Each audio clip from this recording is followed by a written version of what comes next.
Welcome, everybody. Thank you so much for joining us. We're so excited to have Nikki Heyder here, and we'll be talking about the book that we read this month, which was Good Enough, which a favorite of mine. I actually met Nikki in Bali, in Indonesia, where she lives. I'm going to read her bio very quickly before I let her launch into the questions we have for her today. And I have some that have been emailed in. And if you have any that you'd like to ask in the chat or if you'd like to ask live, then that's absolutely welcome as well. But initially, here we go. Nikki Heyder is a psychotherapist, entrepreneur, and published author of Good Enough, a roadmap for compassionate self-acceptance. Her work explores the intersection of psychology, nervous system regulation, and self-relationship, with a particular focus on why so many capable, caring people struggle with self-criticism, perfectionism, and the feeling of never being enough. Nikki brings both clinical depth and lived understanding to her work. Her writing techniques are both informed by extensive trauma-informed training and years of working with individuals navigating complex emotional patterns, high internal pressure, and deeply ingrained survival strategies, alongside her own personal journey of navigating people-pleasing tendencies, a relentless inner critic, and relentless perfectionism. Why can't I say that word? Perfectionism cycles. Nikki is known for her grounded, compassionate, and direct approach. She challenges the idea that healing comes from fixing or pushing ourselves harder, instead inviting a more humane, psychologically informed way of relating to ourselves, one that makes real change possible without fear or self-abandonment. Through her work, Nikki aims to help people build self-trust, internal safety, and a sense of good enough that supports both growth and well-being. Again, welcome, Nikki. Thank you. Is there anything else you want to add, first of all, No, about I was like, wow, that's a really well-written bio. I think that you probably wrote that. Yeah, I don't know. I'm trying to remember it, but I was like, wow, that's good. I don't have anything else to add. Thank you, though. Thank you for the introduction. Maybe we talk firstly about sort of like the book writing process. Like, obviously, book writing is not your first love, but like, how has it No. been for you? To be honest, if I think back to that time, so I'm writing my second book at the moment, and I'm finding it a lot harder than writing the first. When I wrote Good Enough, I was in my second trimester with my son, and I just like had all the energy and all the inspiration and all of the, everything. And I felt really inspired. I felt really inspired to help people to unpack some of these narratives that they were telling themselves. And I was very deeply immersed at that time in my training that I was doing with Dr. Gabor Mate that I did for a couple of years in compassionate inquiry.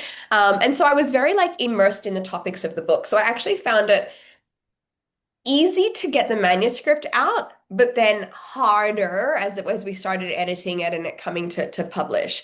But in contrast, now I'm starting my second and I'm finding it really hard to just find that same flow that I had when I was pregnant, interestingly enough. Now, do you think I'm do you feel like you said so much in the first book that perhaps like the second is like why are you writing a second book? You didn't say it all, or like what is the sort of like catalyst The for a second second book book? is kind of like what comes after. Mhm. So I am thinking at this stage, the second book is going to be called More Than Enough. And Mhm. it's all about this like journey towards quote unquote abundance and this like relentless search for more and how we're always wanting more, more, more, more, more. But like actually, how do we have that feeling internally? And I think that good enough is like the foundation of all of that. It's like once I can resolve this, I can really step into the best version of me.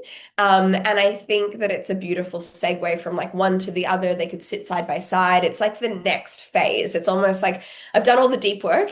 Now I get to do all the fun work of actually evolving and transforming. So it's really exciting and it definitely lights me up. I just think that Good Enough was I'm so passionate about helping people understand that like the parts of themselves that criticize themselves and the parts of themselves that hide themselves away and like all of this stuff like that it's not there to hurt us, it's there to protect us. And I think so many people get that wrong, which is why that book just was so important for me to get out into the world because so many people live in that place of like believing their inner critic or constantly navigating through life like they can't achieve their goals and dreams when they absolutely can.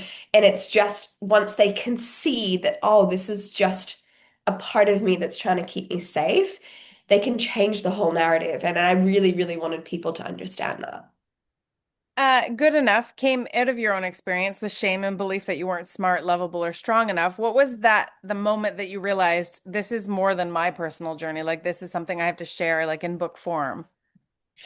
I think it's when, as a therapist, especially in my work, when I was doing a lot of clinical work in addiction in drug and alcohol rehabilitation, as well as setting up my own private practice. And I was really like, I was seeing a lot of people. This is pre-baby. I was just like working so much and I had navigated my own stuff, but I was also very deep in my clinical work. And it just fascinated me that people could come to me with such different scenarios, such different stories, different presenting symptoms and problems. And by the end of the conversation or the end of the sessions or throughout the sessions, we would always come to the same root belief. It was always like at some point in time, I just felt like I wasn't enough. I wasn't this enough or that enough or whatever. And this like the shame piece that just drives so many symptoms and so many behaviors and so many toxic dynamics and all of this stuff. And I was like, wow, it's like it's always coming to the same thing. So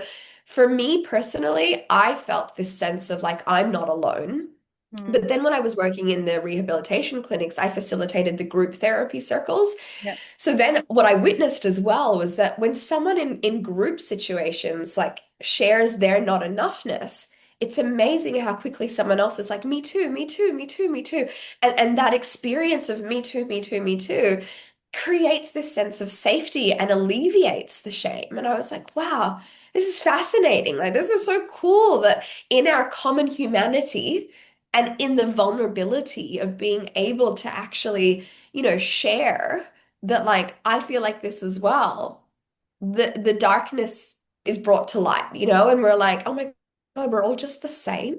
And I think that's such a beautiful thing as well. And that's when I was like, this has to be a book, and it has to be a book that's not only about me, but has case studies in it. It has all of these things so people can really resonate and relate to other people's stories, so that they realize that they're not alone and that this is actually normal. It's so normal.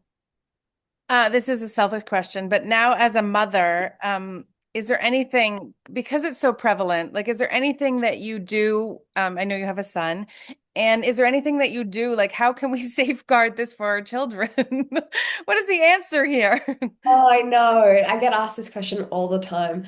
I think I think we have to on one side of it, we have to realize that like our children are always going to grow up with their own, like even if we try our absolute best, we are only human too. And there are going to be moments where our children do internalize a story and a narrative about themselves that isn't true and that may carry with them throughout their lives. For example, I'm a therapist and I can already see my son has perfectionistic tendencies, right?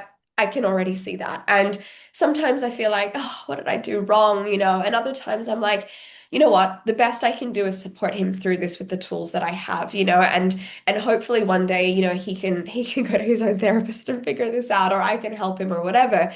But what I do try to do often, two main things, is that I always make sure when there is a rupture, there is a repair.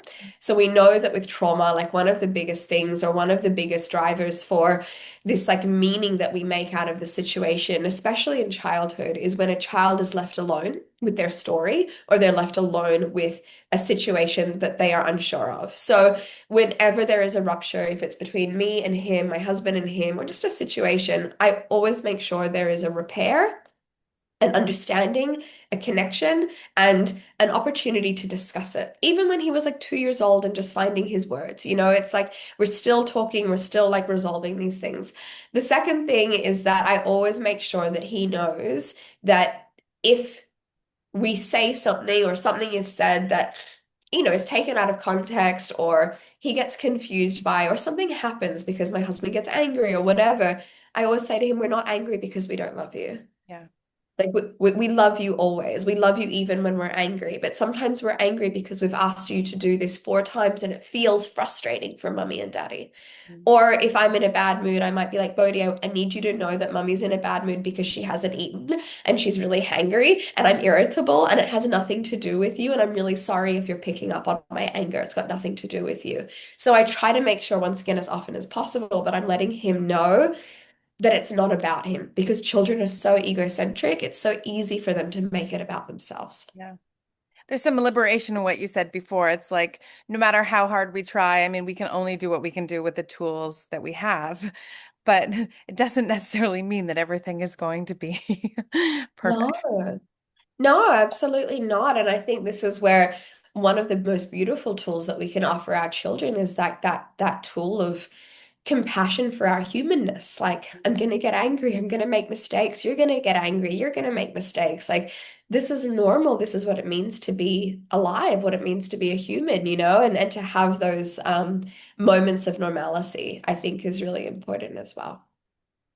Yeah, that was me as a mother asking those questions. So let's switch. Let's switch to the business angle here and Yeah. why I felt this book was so, I mean, this is the Gloss Business Edit, but like this book is so relevant for entrepreneurial women, for women who are Yes. trying to launch something new or launch something of their own. What do you have to say, sort of like based on that angle? I think and I actually loved when you messaged me and you said, I want to use this for the business edit, because I was like, I think very few people think about this part of business. So I was like, oh my God, I think this is so cool that you're doing this, because when you're starting a business, when you're on your entrepreneurial journey, even when you're like, even if you're like a C-suite executive or you're a team leader or whatever, few people think about this psychological self-worth piece that comes into that whole business journey, especially if you're the face of your business, especially if you are starting something new, you're transitioning, you're changing careers, like whatever it might be. There is so much identity work that happens behind the scenes and so much fear around, am I going to be liked? Is it going to be successful? Am I going to fail? Is this good enough? Is that good enough? I'm going to procrastinate. I'm going to self-sabotage. And it all comes back to these really, really early inherited beliefs and patterns and conditioning that show themselves as soon as we are exposing ourselves, if you will, to the world again, because that very feeling of exposure mimics what happened when we were younger, and like all those moments where we tried to be seen or we tried to be heard, or we're at the school play and forgot our words, or the kids laughed at us when we got up and did this, whatever it might be. There's all of these memories that come up when we're starting a business and we just don't think about it. We just don't consider that that's a thing. And then we start and we're faced with ourselves again. And I think that's why, like I often say to my clients, entrepreneurship is like a self-development journey on crack. Like, it's so intense and it really shows you your shadows. And if you're not willing to look at them, you often hit a glass ceiling in business where you can't progress anymore because you've stopped, you've just become a victim to those beliefs that hold you back. Yeah. And I mean, I obviously believe that. I believe like we talked about doing like a self-help group and like for like books that are just self-help. And I'm like, but there's so much crossover in business, So much. especially with entrepreneurial women when they're like you said, the face of their business. Like you need both. So Yeah, absolutely. let's go back Absolutely. to the title. The title is disarmingly simple. Why good enough? Instead of something more aspirational, like more than enough, although maybe it will be that. So originally the title was called How to Be Good Enough. Hmm. Um, and then my editor was actually like, I think that it's such a powerful message and it's something that so many people relate to, that just calling it good enough is something that people will really be like, well, what's that about? Like, I want to be good enough, or I want to know how to be good enough, or what is good enough? There's a curiosity that comes from that. And then, the subheading of compassionate self-acceptance is, I guess, just an indication of what the book is about. But that piece of, it's compassion, but it's also the acceptance piece of, once again, accepting our humanness and accepting the fact that there is no such thing as perfect. It doesn't exist, like Yeah. it's not a thing. And so how do we accept ourselves as we are so that we can grow into our full potential? But the title, I kind of had it at the very start. We just removed those first couple of words.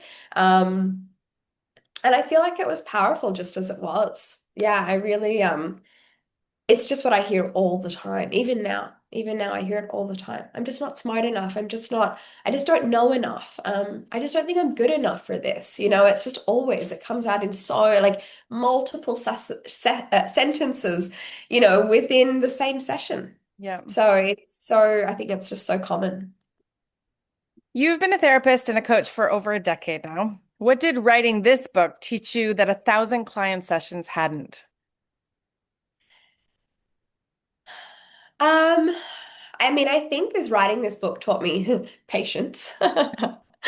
Personally, I didn't realize when I wrote a book that it would take years. And you obviously know that having worked with so many authors, like it takes years to actually like from inception to the writing to editing to publishing. Like, yeah, I was like, wow, this is really there were so many times where I wanted to throw it in the bin and just be like, you know what, it's not good enough. It's not good enough. It's not worth it. It's not worth all of this like Oh, the time and energy. irony. Yeah, like it's not even gonna do well. I just wanted to chuck it out. And I think that's probably the thing that it taught me the most is that there are so many layers of this all the time. And even as a therapist, even as someone with, decades of, a decade of experience, someone who's worked with so many people, who sees so many people, you know, there's that part of me that when I was reading it and writing it and then going through the process, I was just like, wow, these stories are still so alive in me.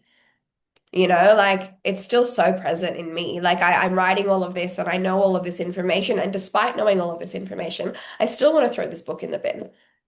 And I'm still navigating with it as I literally type on my thing. It's like the part of me that wants to type and the part of me that's like, oh, I don't want to do this. I want to get up and do something else. I'm over it. Yeah. So I think that was a really big realization and also very humbling. Mm, absolutely. Yeah. Let's Yeah. dive into the actual book. So walk us through why you landed on those like four specific stages, which were awareness, understanding, reconnection, and action. What happens when people try to skip straight to action, which I imagine is fairly tempting? I think it was so when I first started writing the book, I didn't have it broken down into steps, interestingly enough. It was just written.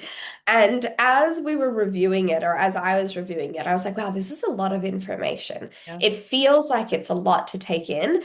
And so then I started getting curious around how can I make this more structured and more simple. And so then I started going through it and being like, where does this belong? And what is the actual process? Like when someone works with me, and they usually work with me, like my clients will usually stay with me for anywhere between 3 months to 2 years. And I always think like what arc do they go through? Like when they come and they have our first session and then we work through that and then what happens? And then what happens? And then what happens? And I kind of did this for, 50 different clients. Like what's been their journey? I looked over their notes and I went through it and I went through it and I was like, okay, great. So here are the steps. And this is the way that, whenever I've seen people have transformation, it really works in this way. And so I think the first step is always about seeing because once you see something, you can't unsee it. And you also can't change what you can't see. So I was like, so awareness is so important because it's like you got to see it. And seeing is often really painful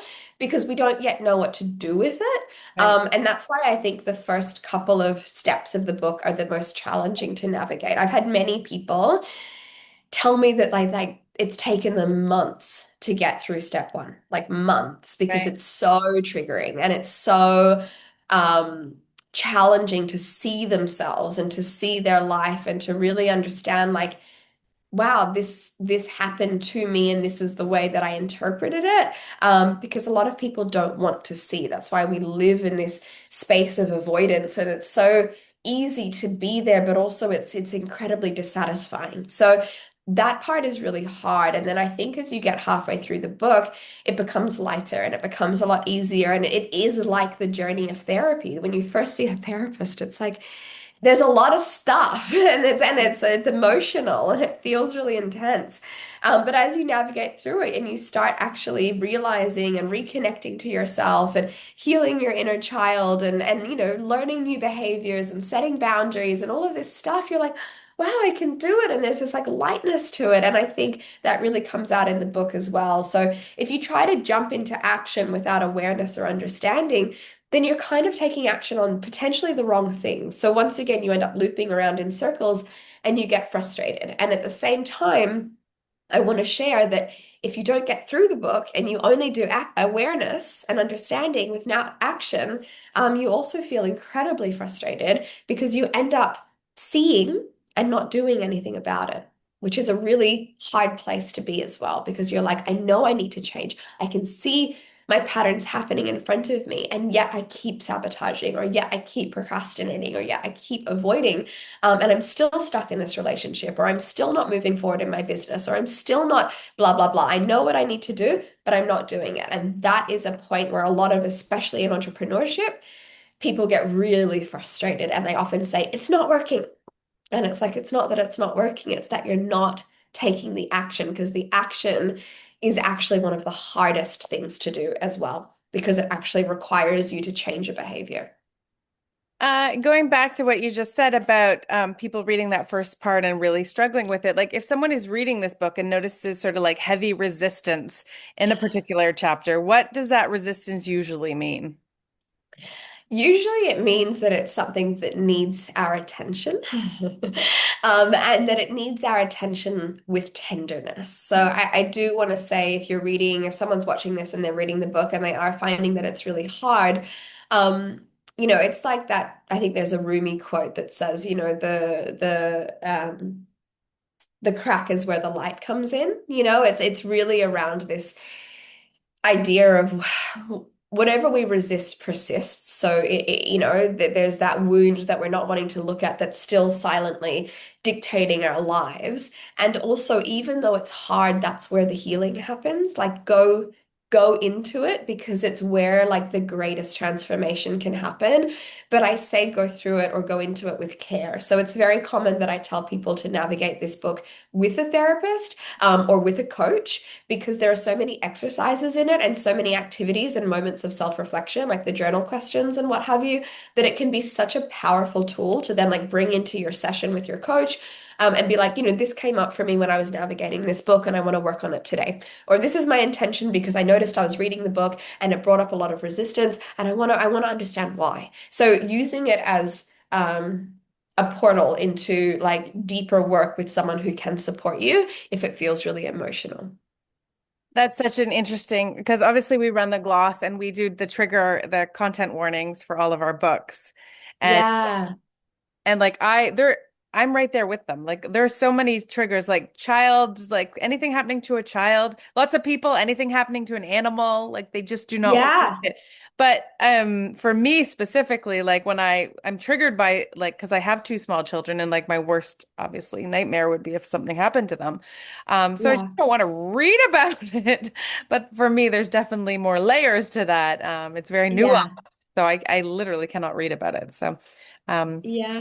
but there is something to explore further there. So I just yeah, put that on the back burner. Yeah. I mean, it's almost, I think whenever we can acknowledge, like, this is hard, or I'm resisting this, or I know I don't want to look at this, it's not about forcing ourselves at all. And, there's someone I spoke to the other day, actually, and she said she reads 2 pages and then she kind of cries because she did have a really traumatic childhood. And I said, that's okay, like, it's okay to just pause and take a month to integrate whatever came up in that page. Like, you don't have to read it back to front just because your friend did and found it really insightful. You have a different past. You have different things that are unhealed and different things that are still being concealed. So it's okay to navigate it at your own pace. Also, another friend of mine, actually, who's now on her own therapy journey, she read it when it came out to support me. And then now she's embarked on her therapy journey and she's reading it again and seeing it very differently. Very. So I think it's also a book that you can read a few times and take different things out of it, because they will fundamentally land for you differently. I don't want to simplify the book because the book is amazing and everybody should read it from back to front. And but what is one small practice from the book someone could start today that you've seen shift things for clients?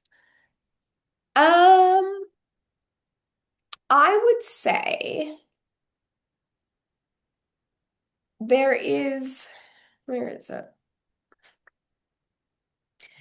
One of the most beautiful things that I think people can do is learn how to create, or not even create, learn how to find what I call your compassionate voice. Mm.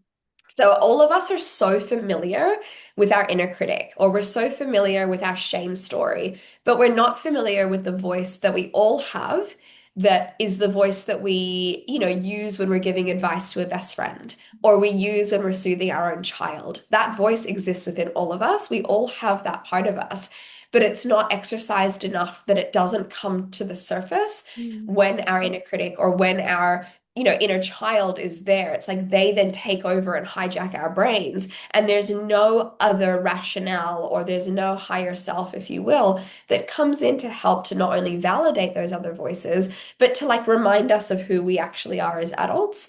So there is an exercise in here. I can't find exactly where it is in the book.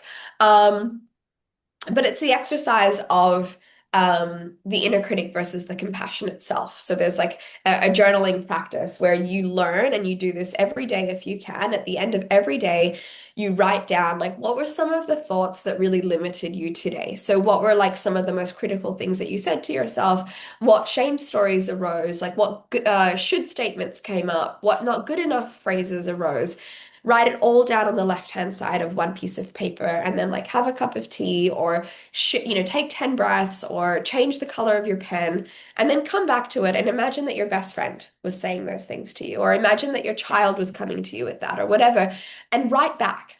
Mhm. I understand, or that makes a lot of sense, like validate it, and then provide wisdom, the wisdom that already lives within you, and if you get into the habit of doing this every day for a period of time, like 30 days, that voice becomes strong because the neural pathway in your brain also gets thicker, and you start like associating self-criticism with self-compassion. So all of a sudden you naturally think one thing and then hear the other. And I think that's where you end up finding your own like cheerleader, if you will. And it's such a powerful exercise, but it does require consistency in order for it to be effective. But that's amazing because it's all within you already. Like you don't have to go Yeah, you out. already You have know. to, yeah, you already know it. You have, Everyone already knows. This is the magic, is that people, all the wisdom that we're seeking is already within us. It's just that people forget that it's there, or they don't realize it's there. Someone needs to usually hold up a mirror to them for them to be like, "Oh yeah, like I remember," or "I know." that's why. Yeah, Okay, so we're running out of time, but I have two more questions for you. go How, for it. how do you tell the difference between healthy self-criticism that helps you grow and the Yeah. toxic kind that keeps you stuck? Yeah, great question. Um, I think usually healthy criticism, there will be almost a sense of like drive and excitement with it. I think like when you're thinking about the emotions associated with it, it's more like mother bear energy, or like coach energy. It's like, come on, you can do it, or like, you set this goal, you can get it. And it's got that aspect of like forward motion and a cheerleading aspect to it, where it might be like, you said this, like it's firm, but it's also supportive. Whereas I think unhealthy criticism, the feeling that we usually get is shame, anxiety, worry, or even hopelessness. So I would really encourage that you connect to the emotion that's coming with the thought in order to identify, is this healthy or unhealthy? Okay. Yeah. My last question for you, is there a question that comes up really frequently, like from your readers, or do you get like emails, like people asking the same thing that you didn't really expect to come from having written this book? Hmm. I'm trying to think what. To be honest, I think it's what we already just spoke about. It's this, I didn't realize it would be so emotional.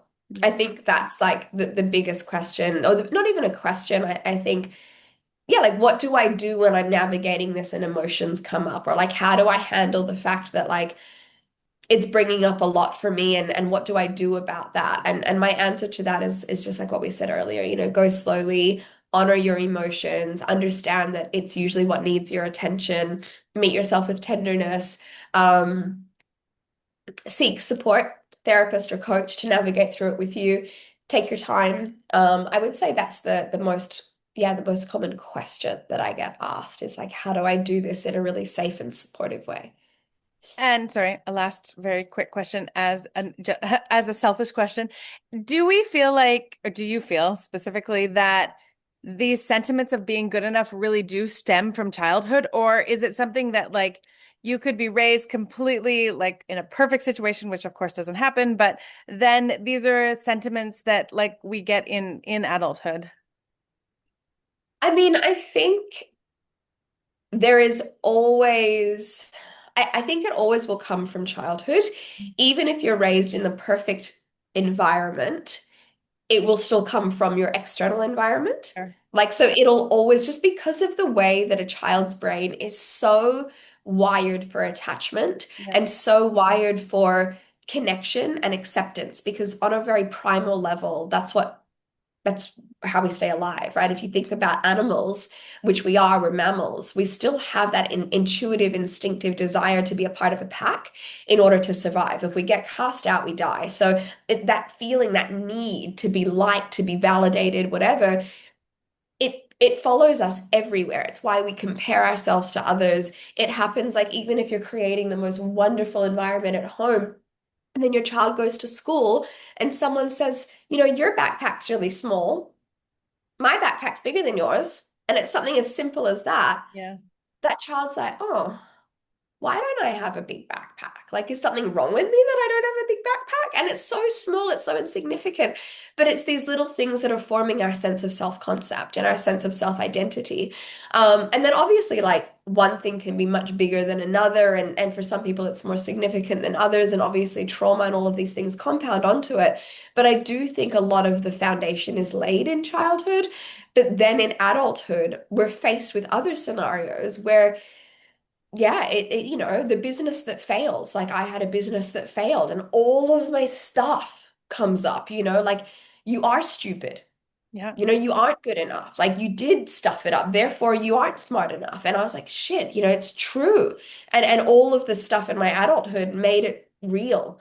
And I had to really look at that and be like, hang on, does that equal that? Yeah. Because this is the story I'm telling myself, but like, is it actually real? Yeah. So I think in adulthood, when you're dating, when you're a teenager in high school, when you start your business, there are always going to be moments as well. And this is where I think our self-talk is really important and who we surround ourselves with is really important because it fundamentally dictates whether or not we get lost in the not enoughness or whether or not we're able to, to become resilient and self-compassionate and to keep moving forward. That really resonated with me because in my 20s, I got fired from a job. And I was like, Yeah, you don't get fired from jobs. What do you mean I'm fired? yeah, yeah, exactly. Yeah, and it can be really, I think, romantic relationships are such another great example of, we're really wanting, once again, we want to be loved, we want to be accepted, we want that person to see us in a certain way. And then, if you're like me, I've been cheated on by every ex-partner besides my husband, and so it's like if that happens time and time again, you can't help but be like, God, I feel like I'm doing everything right, but I'm obviously doing something wrong. Like, I'm obviously not good enough. Like, I don't know, like what's wrong with me? And so it definitely can become exacerbated in adulthood depending on our situations. Sure. Um, Yeah. so I know that it takes years and years to write a book, but when can we expect the next book? I mean, my publisher is like, let's get it out next year. And I'm like, ah. So I don't know. It depends. We're about to move house. We're building a house at the moment, and we're in the final stages. And I do have this feeling that we've been in such transition in the past few months, which might be why I'm not able to just sit and relax and write. So I am hoping that once we move, it will be the environment that works for me to write. And if that's the case, and I can get the manuscript to them, then the end of next year would be when we would release it, hopefully. Amazing. And is there a website or anything that you can mention that everybody can visit to find out more about you or what you're doing, or Yeah. if you have programs that are applicable? Yeah, of course. My Instagram, so it's just Instagram, and then Nikki.Heyder with is my Instagram. There's lots of information on there, and there's also all the links to like my podcast. I've got a podcast that's free, that's all around this intersect of like psychology, nervous system, and business. So for those of you that are interested in that, it's really helpful. They're like 20-minute episodes, and they just cover some really, strategy topics as well as everything we've been talking about and specifically how it relates to business. Then there is, yeah, different programs that I run actually. I have a program that's for early stage entrepreneurs who are in the service-based industry. So whether that be consultant or therapist or service provider, and they're starting like an online business or they're starting a service-based business and they're in the very early stages. I have a membership space for that that's really supportive for them to like grow and to learn. Um, every year I run a business retreat here in Bali, so that's something to look out for as well. And then I have like a higher end mastermind, if you will, which is for more established entrepreneurs. And it's like 6 women. And we go through 6 months together of identity work, psychology work, and strategy work when it comes to business. So it's a lot more high touch, a lot more connection with me. We meet twice a month, and it's very integrative, I would say. And so that's for more established women in entrepreneurship. So yeah, they're the different ways that people can connect and work with me. Amazing. Well, thank you so much for joining us today. Thank you for having me. Lovely to see you. And yeah, we can't wait to see this next book. The next book. Yay. Thank you.